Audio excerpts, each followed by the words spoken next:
Vous pouvez utiliser une base de données simplifiée à l'intérieur de Excel 2013.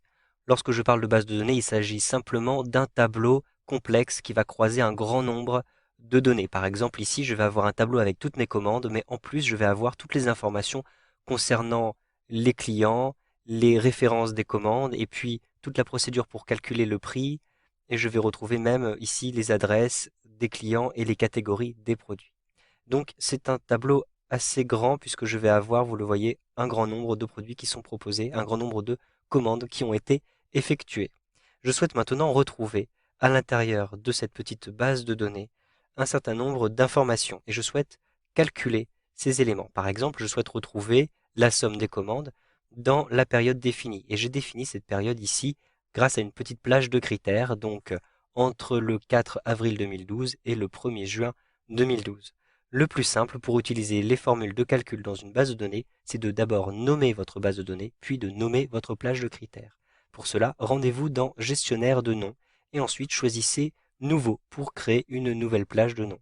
Vous allez ensuite rentrer le nom et la plage en question. Ici, les plages ont déjà été créées, donc j'ai d'abord une plage commande qui recouvre en réalité, donc vous le voyez, de A7 jusqu'à R33, et j'ai ici une plage date qui recouvre de A2 jusqu'à B3, donc il s'agit de cette plage de critères. Je vais en avoir besoin à l'intérieur de mes formules. Maintenant, je clique ici sur Fermer et je vais rentrer ici la formule qui me permettra de retrouver ma somme de commandes. Donc je vais simplement utiliser la formule BD somme égale BD somme, donc pour la somme d'éléments dans une base de données. Ensuite, j'ouvre ma parenthèse et je vais sélectionner ma base de données, ou bien je rentre le nom de ma base de données, donc elle s'appelle commande. Ensuite, un point virgule.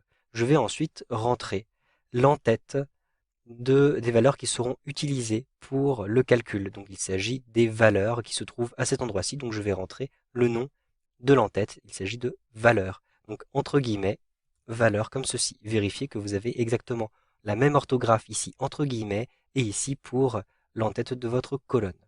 Ensuite, un point virgule et vous allez maintenant spécifier les critères. Donc les critères se trouvent à cet endroit-ci. Je peux par exemple sélectionner de A2 jusqu'à B3. Je peux aussi simplement utiliser le nom que j'ai donné tout à l'heure, donc date. Et vous voyez que j'ai d'ailleurs un cadre rouge qui apparaît autour de mes dates, puisque ici le code couleur est rouge. Je ferme ma parenthèse et j'appuie sur la touche Entrée. J'ai donc une somme qui a été effectuée.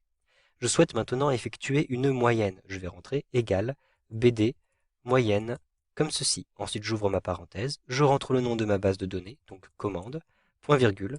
Je rentre entre guillemets le nom du champ, donc de l'entête de la colonne. Il s'agit toujours de valeur. Je ferme les guillemets, point virgule. Et je vais maintenant rentrer le nom de ma plage de critères, donc il s'agit de date. Je peux fermer la parenthèse et appuyer sur la touche Entrée. Je souhaite maintenant calculer des écarts-types à l'intérieur de mon tableau, donc des données statistiques. Les écarts-types, ce sont des moyennes d'écart entre les valeurs. Mais vous pouvez calculer de deux manières différentes cette moyenne. Soit vous pouvez utiliser le nombre d'intervalles, donc vous allez diviser la somme des écarts par le nombre d'intervalles, et donc cela vous permet d'avoir un écart-type qui est adapté à un échantillon. Ou alors, vous pouvez simplement calculer votre moyenne d'écart avec le nombre exact de valeurs. Et dans ce cas-là, vous êtes sûr d'avoir la totalité de vos éléments. Donc, cela est recommandé lorsque vous effectuez des statistiques, par exemple, sur une population, sur la population totale et non sur un échantillon. Donc, nous allons utiliser les deux calculs à cet endroit-ci. Donc, d'abord, pour calculer sur le nombre d'intervalles, j'utilise la formule BD écart type, tout simplement. Donc, égale BD écart type. Ensuite, j'ouvre ma parenthèse et je vais rentrer les mêmes informations que tout à l'heure. Donc le nom de ma base de données, commande, point virgule. Ici le nom du champ, donc il s'agit toujours de valeur, et je ferme les guillemets. Ensuite un point virgule et je précise les critères de date. Je rentre date et je ferme la parenthèse. J'appuie sur la touche d'entrée et donc je vais avoir ici l'écart type qui a été calculé. Je souhaite maintenant de la même manière calculer l'écart type mais pour la totalité des éléments. Donc je vais avoir une moyenne qui est calculée avec le nombre exact de valeurs. Je rentre ici égale BD écart type P.